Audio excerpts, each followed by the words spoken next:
Next up, we have a lovely, beautiful friend of mine. She goes by the name of Victoria. She is a school student out in the Kapiti area. And Kapiti?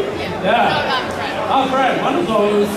It's out there. You catch a train. Anyway, a big hand for Victoria.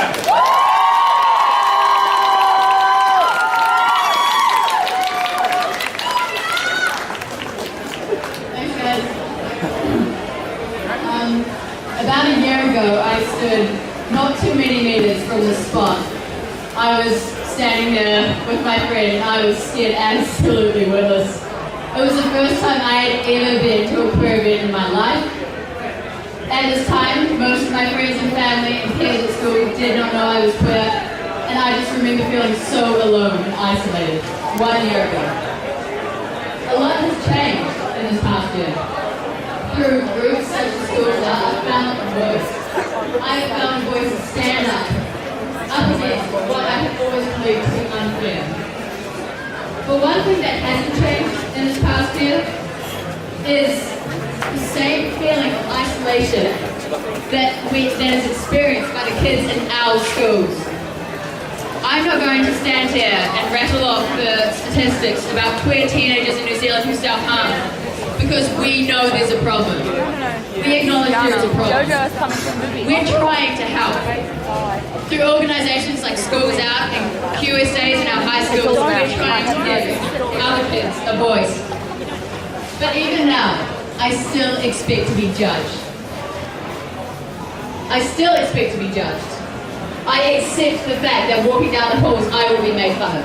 I expect people to make jokes. I expect to feel scared, cursed at, or whispered about at school. Working with younger kids in my college, I see how scared they still are. Homophobic slurs are commonplace in the vocabulary of a 13-year-old child. And the teachers and parents don't interfere. Despite efforts to facilitate a queer straight alliance and provide younger kids a safe space to ask questions, these kids still feel totally out-supported. Because the one or two people who reassure them are drowned out by the choruses of "that's so gay." And I'm sick and tired of it. I'm here to make a stand. We've got to take a stand.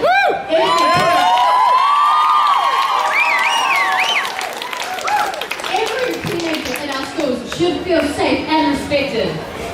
We shouldn't need these safe spaces. Our schools and communities should be doing their damn job in protecting these kids.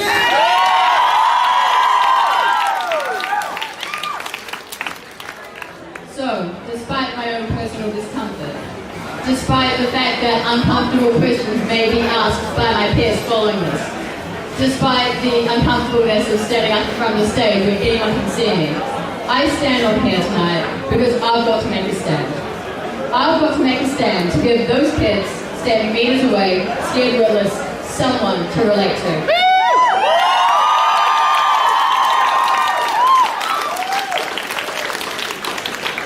Because it doesn't get better until we make it better.